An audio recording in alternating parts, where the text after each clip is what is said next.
नमस्कार मित्रांनो, आज या मालिकेमध्ये आपण पाहणार आहोत की कमळी, निंगी, बंड्या अगदी घाईघाईने निघालेले असतात. कमळीमध्ये पटकन जाऊ, बॅग भरू आणि लगेच गावाला निघू. तेवढ्यात काय समोरून ऋषी येतो. एक मिनिट, अगं कुठे निघाले एवढ्या घाईघाईने? सर 2 दिवस सुट्ट्या आहे ना, मग गावाला जाऊन येतो. किती दिवस झाले गावालाच गेलो नाही आम्ही. त्या आईच्या हातची पुरणपोळी खायची आहे, मग सगळेच चाललो आम्ही. ऋषी म्हणतो 1 मिनिट. ऋषी म्हणतो म्हणजे गौरी काकू सापडल्या. आता कमळी आणि निंगी पकडल्या गेलेले असतात. ऋषी सरांना माहितीच नाही की गौरी माझी आई नाहीये. कमळी म्हणते आता ऋषी सरांना काय उत्तर द्यायचं. यांना पूर्ण आजीची नात नाहीये हे यांना माहितीच नाही. आता करायचं काय? ऋषी म्हणतो अगं मी काहीतरी विचारतोय. काय विचार चाललाय? म्हणते नाही हो, आई नाही सापडली, आम्ही फक्त जाऊन येतो असंच म्हणत होतो. आई नाही सापडली आहे. राजन काकांना काय कुणालाच नाही सापडली. ऋषी म्हणतो गावालाच असतील ते, आपण त्यांना घेऊन येऊ की. इकडे आता रागिनी, कामिनी, अनिका मस्तपैकी उचक पाचक चाललेली असते. त्यांना ते लेटर शोधायचं असतं आणि हँड रायटिंग मॅच करायची असते. कामिनी अनिकाला म्हणते तुझं ते बॅकग्राऊंड म्युझिक कुठे गेलं? कामिनी म्हणते मी देऊ का? बघ की राजन त्या गौरीच्या प्रेमात किती वेडा होता, हे प्रूफ आहे. बघ किती लेटर्स आहे, पर्यंत सांभाळून ठेवलेत त्या राजननी. बघ की. कामिनी म्हणते आता ही पत्र सगळं काही सत्य सांगू शकते आणि सगळं काही सत्य समोर येणार फक्त आणि फक्त या पत्राच्या जोरावर. आता पत्र वाचत असते आणि ते अक्षर मॅच होतं की काय हे बघत असते. कधी आपल्याला बाळ होणार, आता सगळंच त्यांचं पर्सनल जे असं ते कामिनी वाचत असते. गिनी म्हणते काय गे लेटर्स वाचायला घेतले का हातात? तुला हँड रायटिंग मॅच करायला लावले तर कुठे वाचत बसली? तुला काय करायचंय ये वाचून?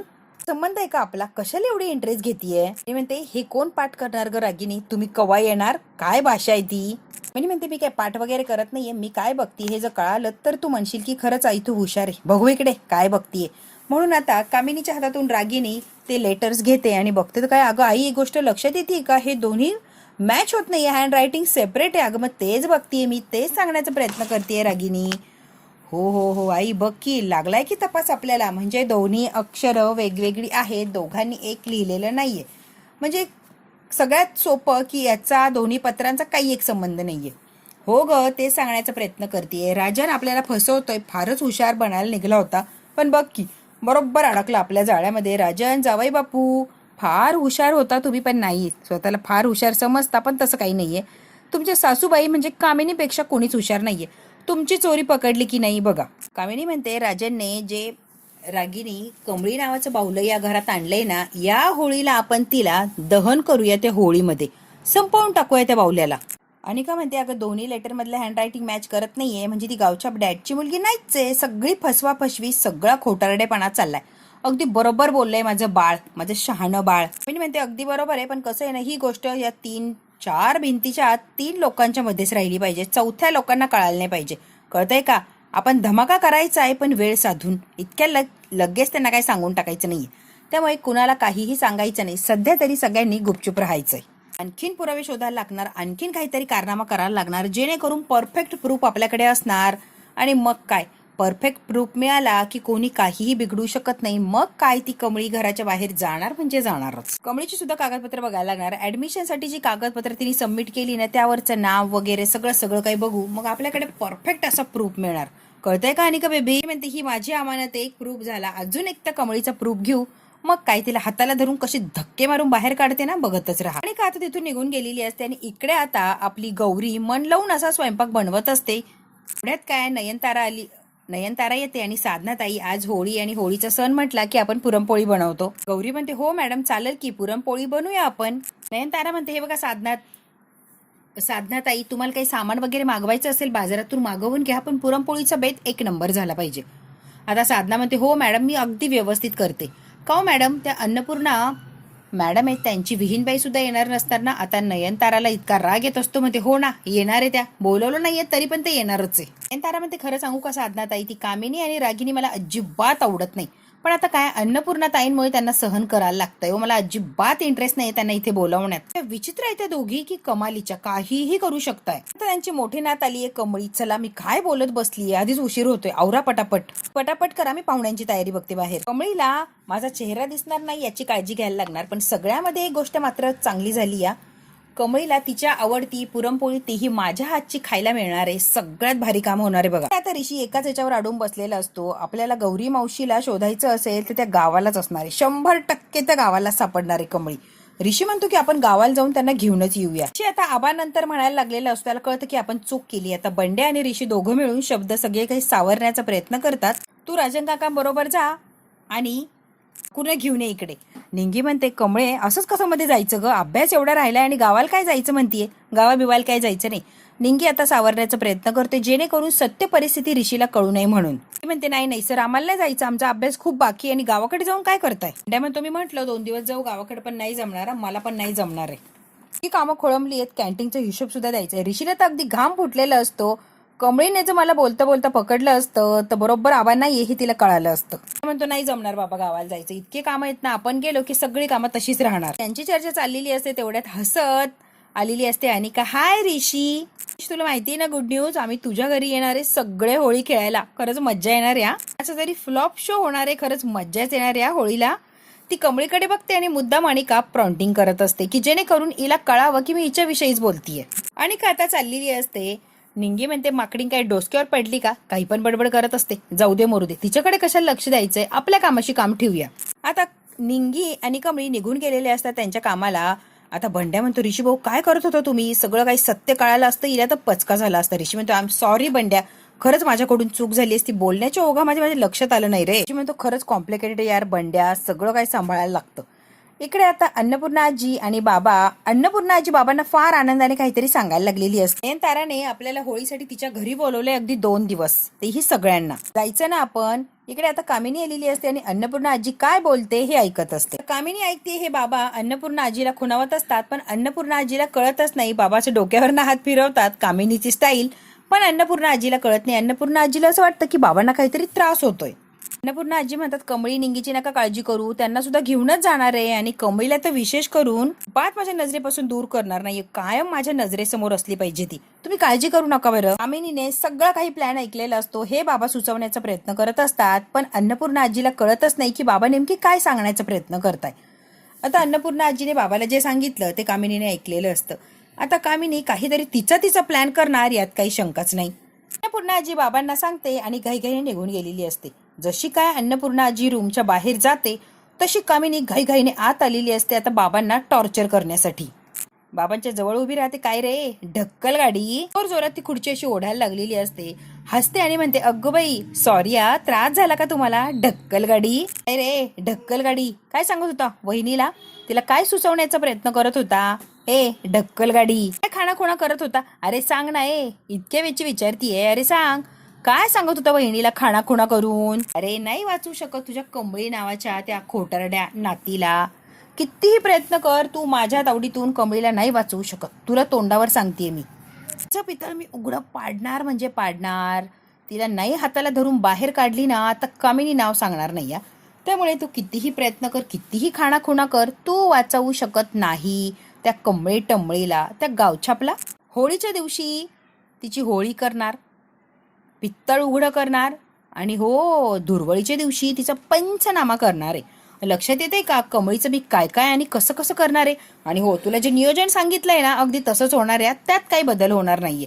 पंचनामा करणार म्हणजे करणारच तिचा. अरे पंचनामा केल्यावर रंग लावणार, अर्थात काळा रंग लावणार, कारण तिचं थोबाड काळं केल्याशिवाय मला काय चैन बसणार नाही. फार उडतीये ना ती, महाजनांची नात, तिला कशी जमिनीवर आणते ना, तू बघतच राहा दादा, तू बघ रे दादा. हा रंग एकदा फासला की तिची वरात काढायची, सगळ्यांना दाखवायचं ही कमळी किती फ्रॉड आहे आणि काय काय करू शकते, तेही खोटारडेपणा. त्या अन्नपूर्णा आजी म्हणजे वहिनीला जेव्हा सत्य कळेल ना कमळीबद्दलचं, कोलमडून जाईन रे, अरे अगदी कोलमडून जाईन. परत जाईल का रे ती कोमात, पहिली जशी अवस्था होती तशी. काय रे ढक्कल गाडी, तुला विचारतीये, मी तुझ्याशी बोलतीये. हे सत्य, कमळीचं सत्य सहनच नाही करू शकणार, मला माहितीये की. म्हणूनच तिला सांगायचंय हे सत्य आणि पहिल्यासारखी परत ती कोमात गेली पाहिजे. हीच माझी इच्छा आहे, तरच सगळं काही मला मिळू शकतंय ना. त्यामुळे प्लॅनिंग केलाय रे दादा. बघू आता उद्या आणि परवा 2 दिवस तमाशे फक्त आणि फक्त कमळीचे. सांगते दादा, नाही सहन करणार ती फार हळव्या मनाची. तू निगरगट्टस रे, तू नाही गेला पण ती बिचारी हळव्या मनाची लगेच गचकून जाणार. अरे रे रे रे रे, हळव्या मनाची माझी वहिनी. कसं होळीच्या दिवशी बाबा बाबा बाबा करायचं म्हणजे बोंबलायचं रे दादा. आता राजन सगळा काही विचार करत असता फक्त आणि फक्त कमळीचा. सगळं कसं छान तिने सांभाळून घेतलंय हाच विचार राजाच्या डोक्यात असतो. कमळी आणि कमळी. गौरी तुला सांगू का ग, कमळीला बघितलं ना की तुझीच झलक दिसते आणि असं वाटतं की गौरी कमळी सारखीच मुलगी आपली असावी, सुसंस्कृत, हुशार, सगळं काही कमळीचे गुण तिच्यामध्ये असावे, अशीच माझी इच्छा आहे बघ. पण आता काय माहिती आपली मुलगी कशी असणार आहे गौरी. खळ मनाची, धाडसी अशीच आहे ना ग. असे संस्कार केलेत ना आपल्या मुलीवर गौरी. राजन आता सारखा गौरी, त्यांची मुलगी हे स्वप्न बघत असतात आणि गौरी कधी मिळणार याची ती वाट बघत असतात. गौरी, तुझी मुलगी का सापडत नाही आत? एवढा प्रयत्न करतोय मी, तुम्ही कुठे लपून बसलात? राजनला फार वाईट वाटत असतं की त्याची गौरी आणि मुलगी सापडत नाहीये आणि ते बिचारे कुठेतरी वेगळ्याच जगात आहेत आणि राजन आपला एकटा जगतोय. त्यामुळे राजनला असं झालेलं असतं की कधी मी गौरीला घरी आणेल. राजन कोलमडून गेलेला असतो आणि सारखं गौरी मिळेल याचं स्वप्न बघत असतो. राजन आता रडत असतात एकटे जिन्याच्या पायऱ्यांवर बसून. तेवढ्यात काय अन्नपूर्णा आजी येतात. अरे राजन, काय झालंय रे? ए राजन. राजन पटकन सावरतो, स्वतःला डोळे वगैरे पुसतो. काय झालंय राजन, इथे काय बसलाय? नाही ग आई, कुठे काय झालंय? काहीच झालेलं नाहीये बघ. पूर्ण आजी म्हणते, राजन काय झालंय खरं सांग. खरंच काही झालं नाहीये, अगदी असंच बसलोय. गौरीची आठवण येते ना राजन, खरं सांगा. राजनचं गौरीवर इतकं प्रेम असतं की राजन तिला विसरू शकत नाही आणि सारखी तिची आठवण येत असते. मग राजन कोलमडत असतो. बरोबर अन्नपूर्णा आजीने ओळखलेलं असतं की राजन गौरीचाच विचार करत होता आणि तिचीच आठवण येत होती, म्हणूनच त्याच्या डोळ्यात पाणी आलं. नयनताराकडे नाही आलो तर चालेल का रे? तुम्ही जा सगळे, मी राहतो इथे, मला नाही यायचंय. कारण सांगू तुला, का कुणास ठाऊक तिथे जावं असं मनच होत नाहीये. असं वाटतच नाही की तिथे जावं मी. असं कसं? आता नयनताराने सांगितलंय ना, तुझ्याकडे सगळं सोपवलंय, मग येणार का नाहीयेस राजन? बरं दिसणार आहे का ते? मोठ्या नातीसाठी सगळे सण आनंदाने एकत्र येऊन साजरे करायलाच लागणार आहे ना राजन. ती सुख समाधान सगळं काही घेऊन आली आहे या घरात आणि आता त्या सुखाला, त्या समाधानाला कुणाची सुद्धा नजर लागतं कामा नये यासाठी प्रयत्न करायचा आणि त्यासाठी तूच खंबीरपणे उभा राहू शकतो. राजन, तुला कळतंय का?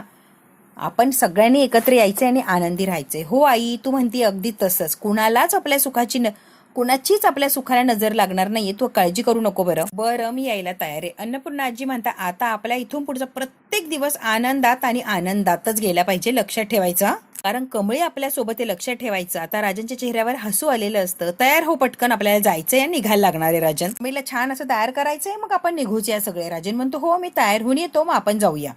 इकडे आता अनिका ऑफिसच्या त्या रूम मध्ये आलेली असते जिथे डॉक्युमेंट वगैरे असतात आणि तिथे त्या फायली वगैरे चेक करून ती डॉक्युमेंट शोधण्याचा प्रयत्न करत असते. कमळी जेव्हा ऍडमिशन घेतलं, जेव्हा डॉक्युमेंट सबमिट केले, त्या डॉक्युमेंटवरचं नाव वगैरे आता अनिकाला माहिती करून घ्यायचं असतं. कारण तिला तसं घरी सांगितलेलं असतं कामिनीने आणि बरोबर ते काम करायला अनिका ऑफिसमध्ये अगदी बिंदास्त आलेली असते. आणि खूप काही शोधलेलं असतं पण तिला काही ते डॉक्युमेंट सापडतच नसतात. अनिका आता वैतागलेली असते, खूप शोधून झालेलं असतं, इतक्या फाईल्स असतात की नेमकी कोणती फाईल असेल हे लक्षात येत नाही आणि सगळीकडे शोधाशोध मात्र चालू झालेली असते. शेवटी आता एक फाईल मिळालेली असते. अगदी चिडून वैतागून तिला फाईल मिळते आणि त्या फाईलमध्ये तिला हवंय ते बरोबर तिला माहिती मिळालेली असते आपल्या कमळीची. आता स्वतःशीच हसते, खिशातला मोबाईल काढते लगेच आणि कामिनीला फोन लावते. त्याने आजी, महत्वाची माहिती मिळालीये, बोल ना बाळा. कॉलेजला आली कमळीची डिटेल काढायला आणि डिटेल्स माझ्या हातात आहे. कमळीचा ऍडमिशन फॉर्म मिळालाय आणि ही मुलगी ओव्हर स्मार्ट आहे, ओव्हर स्मार्ट. नाव आणि गाव तेच आहे बरं. सरनेम तिचं महाजन नाईकच आहे. आईचं नाव गौरी नाहीये तर सरोज आहे. कामिनी म्हणते, काय हो? तिच्या आईचं नाव सरोज आहे, सरोज. आणि म्हणते, व्हेरी गुड, व्हेरी गुड. फार महत्वाचं काम केलंय, अतिशय चांगलं काम केलंय. व्हेरी गुड माय बच्चा, आता ये लवकर घरी. कमळीला इतका आनंद झालेला असतो जणू काही कमळी लगेच घराच्या बाहेर गेली, इतकी ती आनंदी झालेली असते. इकडे आता निंगी आणि बंड्या बोलत असतात आणि तिकडे कमळी त्यांच्या समोर उभा राहून म्हणत असते, प्रत्येक होळीला आई आणि आबा सोबत असायची, याच होळीला मी त्यांच्यासोबत नाहीये. फार आठवण येते मला आईची आणि आबाची. तिच्या हातची पुरणपोळी, गावची होळी, सगळं काही कमळीला आठवत असतं. निंगी म्हणते, होळी झाली की परीक्षा संपणार, मग काय संपलं की जाऊ आपण सुट्टीला, मग तर भेटायला ना आपण तिकडेच सुट्टी सगळी घालूया. त्याला मात्र टेन्शन आलेलं असतं, खरंच या सुट्टी संपल्यावर तर गावाला नक्कीच येणार. म्हणतो, एक्झॅक्टली. कसं आहे ना, तुमच्या गावी जाण्याचा प्लॅन जरी कॅन्सल झाला तरी आमच्या घरातला प्लॅन काय कॅन्सल झालेला नाहीये. आमच्या घरी तुम्ही नक्कीच येऊ शकताय, कारण आमच्या घरी होळी, पुरणपोळी, सगळंच काय अगदी मजेत साजरी करणार आहे आणि तुम्ही दोघी सुद्धा आमच्या घरी येताय. मी स्वतः इन्व्हाइट करतोय तुम्हाला. स्पेशल व्यक्तीला आमंत्रण द्यायला आलोय कमळी. ऋषी म्हणतो, बंड्या तू सुद्धा आमच्याकडे 2 दिवस येतोय बरं, आणि आलाच पाहिजे, आग्रहाचं आमंत्रण आहे. बंड्या म्हणतो, नाही ऋषी सर, मी नाही येणार आहे, कॅन्टीन वाला आहे त्यामुळे मी येणार नाही. बंड्या तू माझा मित्र आहे सगळ्यात आधी, मग बघूया पुढचं पुढे. अगदी आग्रहाचं जबरदस्तीने आमंत्रण केलेलं असतं. तुम्हाला तिघांना यायचंय म्हणजे यायचंय 2 दिवस आमच्या घरी. मी काय ऐकून घेत नसतो कुणाचं. इकडे आता गौरी खूप छान असा स्वयंपाक बनवत असते, कारण कमळी यायची असते आणि कमळीला पुरणपोळी जे जे काय आवडतं ते सगळे पदार्थ करून घालणार असते. गौरी म्हणते, जरी इथे आल्या तरी त्यांच्या समोर जाऊन मला काय चालणार नाहीये, त्यांच्यापासून मला लपूनच राहायला लागणार. माझ्या कमळीला माझी खूप आठवण येत असणार आहे. आज मला माहितीये की तिला माझ्या हातची पुरणपोळी आवडते आणि माझी आठवण तिला येतच असणार. ताबा राहिले नाही, काहीच नाही, मजाच राहिली नाही. त्याबरोबर ताबा पण नाही आणि कमळी पण नाही, माझी मी एकटीच राहिलीये. समोर आहे माझी कमळी, पण तिला भेटता येत नाहीये. खरंच माझी मजबुरीच आहे. विचारामध्ये हरवलेली असते. तेवढ्यात काय तिला चटका लागतो, जोरात ओरडायला लागलेली असते. तिच्या हाताला खूप असं भाजलेलं असतं. तेवढ्यात काय ऋषी आलेला असतो. मावशी काय, कुठे लक्ष असतं तुमचं, काय झालंय हे, जरा बघून जपून काम करत जाणार. काय खाली हात धरा. साधना म्हणते नाही नाही बरं आहे, बरं होऊन जाईल, काय झालेलं नाहीये. मी घाई कशासाठी करताय, काय कारण आहे घाई करायचं, येणार येता म्हणून जरा घाई झाली हो. आता हसायला लागलेला असतो. पाहुणे म्हणजे कमळीला भेटायची घाई झालीये, मला चांगलंच माहितीये मावशी की कमळीची आणि तुमची भेट होणार आज. बघा तुम्ही, नक्कीच तुम्हाला भेटवतो मी कमळीला. कमळी इतकी गोड आणि समजदार आहे ना, समोरच्याला काय हवं काय नको अगदी तसंच वागते ती. चला मावशी जातो मी, मला पण उशीर होतोय, मला आवरायचंय. आणि तुम्ही घाई करू नका, अगदी निवांत काम करा, असं काही दुखापत करून घेऊ नका प्लीज. आणि हो, कमळी येणार आहे आणि कमळीला मी नक्की भेटवणार आहे. तुम्हाला या वेळेला काही तुमची चुकामुक होणार नाहीये. साधना मनातल्या मनात म्हणते 2 दिवस ते हे सगळे इथेच राहणार आहे. त्यांच्या समोर जर जायला लागलं आणि मला 100% ओळख, काय करू काही कळतच नाहीये मला. साधना आता कमळीला भेटायचं असतं, पण तिच्या समोरही जायचं नसतं. अगदी दुविधा झालेली असते. बघू आता साधनाची आणि कमळीची भेट होणार का, आणि सत्य काय ते सगळ्यांना कळणार का. मित्रांनो, हे जर जाणून घ्यायचं असेल तर बघायला लागणार आहे पुढचा भाग. हा भाग इथेच संपला. बघू आपण पुढच्या भागात काय होतं अगदी थोडक्यात. आता कमळी, अन्नपूर्णा आजी, राजन सगळेच काही मंडळी असतात ते ऋषीच्या म्हणजे नयनताराच्या घरी आलेले असतात. आणि कमळी जशी आहे साधीसुधी तशीच आलेली असते. आता सगळे हॉलमध्ये असतात आणि कमळी बाबांना घेऊन आलेली असते. रागिनी, कामिनी आणि का आधीच येऊन बसलेले असतात. आता रागिनी सगळ्यांच्या समोर कमळीची इज्जत काढते. काय गे कमळे, कुणाकडे आलो, काय आलो, एवढी सुद्धा तुला अक्कल नाहीये का ग. अगं बाहेर आलोय आपण, मग चांगले कपडे तरी घालायला हवेत ना, काय गावढळ कपडे घातले. तर राजनला आणि अन्नपूर्णा आजीला फार असं वाईट वाटतं. निंगे आता अनिकाला बाहेर घेऊन येते आणि म्हणते काय गे, सारखी त्या कमळीच्या मागे लागलेली असते, तुला काय मिळतं ग तिच्या माघारी लागून. अनिका म्हणते निंगे, तुझी अवकात पण नाही मला प्रश्न विचारायची, अवकातीत राहायचं. सुद्धा आता गावच्या सगळा पॉट आहे ना, पॉट तो फुटणारच आहे, मग खरी मज्जा येणार आहे. निंगीला कळालेलं असतं की कमळीचं भांड फुटणार आहे. आता निंगी कमळीला नक्कीच येऊन सांगणार.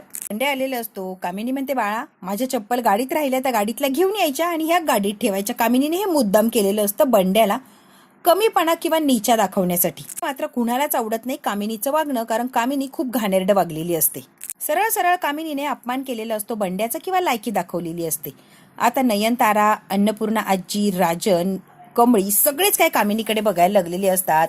बघू आता कामिनीच्या चपला बंड्या उचलणार का आणि गाडीत त्या नेऊन ठेवणार आणि दुसऱ्या परत आणून कामिनीला देणार का. हे जर करत असेल तर कमळी त्याला नक्कीच अडवणार की हे करायची गरज नाहीये. मग काय कामिनी तमाशा घालणार आणि कमळीचं सत्य अन्नपूर्णा आजीच्या समोर आणणार. बघू आता कामिनी कोणत्या थराला जाणार आणि काय काय कमळीबद्दल अन्नपूर्णा आजीला सांगणार. जेव्हा अन्नपूर्णा आजीला सत्य कळणार तेव्हा अन्नपूर्णा आजी परत कोलमडून जाणार आणि खरंच त्यांच्या होळीचा आणि रंगाचा अगदी बेरंग होऊन जाणार. हे जर बघायचं असेल मित्रांनो तर बघायला लागणारे पुढचा भाग. हा भाग इथेच संपलाय. व्हिडिओ आवडल्यास लाईक, शेअर, सबस्क्राईब नक्की करा. धन्यवाद.